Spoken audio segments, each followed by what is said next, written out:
Good morning, good afternoon, and good evening per your location. I deem it necessary to give my own opinion on the situation regarding the Liberia and Guinea saga. It took me a while to come out with my own personal statement with regards to that. So before coming up, I've listened to different views from opposition, imposition, and I think it's necessary to also share my thought on the unfolding situation. There are a lot of people who think the president is weak and the way for which he's proceeding is not proper. And other people think the president is also doing his best. And that's how it should be. In a democratic area, we have freedom of expressions. And so everyone is right in your own opinion. But from the speech delivered last night by His Excellency Joseph Yuma Boakai, there are a few things I gather, and I think it's necessary to engage. We all know that he's aging, and from the onset, he had not been that person with zeal in his delivering. But I think it's also advisable that those people surrounding him and responsible for getting him on the state platform for delivering to his people, they need to double up. I think his posture last night was not too good. He needed more eye contact so as to give his people that courage from a look. I think that was one of the things that I saw that was wrong with his posture last night. But sincerely, from his speech last night, I think there is something I capture. It's very necessary that we stress on that. Everyone right now is anticipating the president going back with that same counter reaction like the Guineans. But in my own view, I think the president is proceeding the best way. Let's just take for key example. We have Guineans living in Liberia. And as well, we have Liberians living in Guinea. What happens if war breaks out? Do we really take into consideration the chaos? How would the Guineans treat Liberians living in their country? How do you expect us to also respond to that? Let's take that into consideration. And there's something key that I learned from the president last night. He says it's very easy to destroy, but rebuilding is a process. And let's see where we are today, Liberians. What is taking us too long to redevelop our country is because the damage was severe. A lot of damages took place.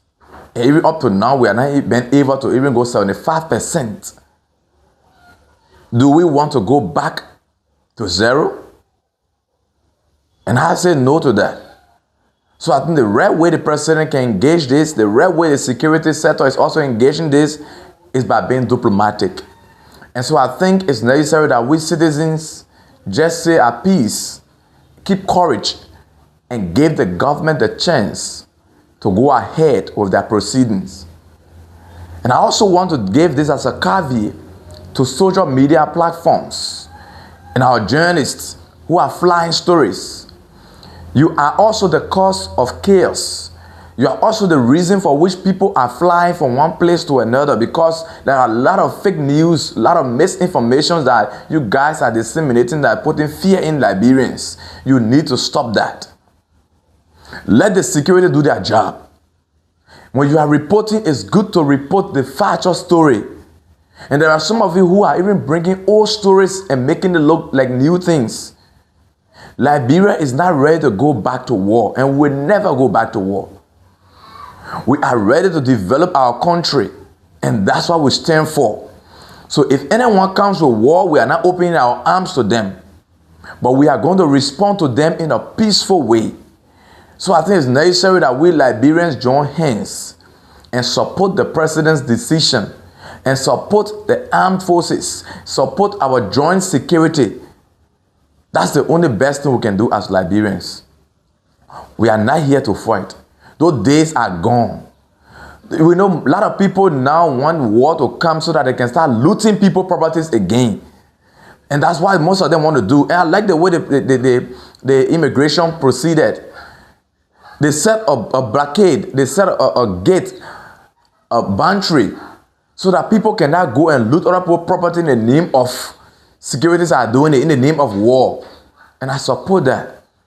So I just passed by this morning to just give a few words of encouragement to the people of Liberia. Let us stay at peace. Let us do our normal activities. Nothing like war is going to come. There's a factual thing behind the incident. And little by little, the real story will come out. And I think the main thing is about the river business. And that's it. The Guineans are not here to take our land. And then we all need to do research and know exactly who that river belongs to. Because I did some research and I discovered that the river belonged to the Guinean.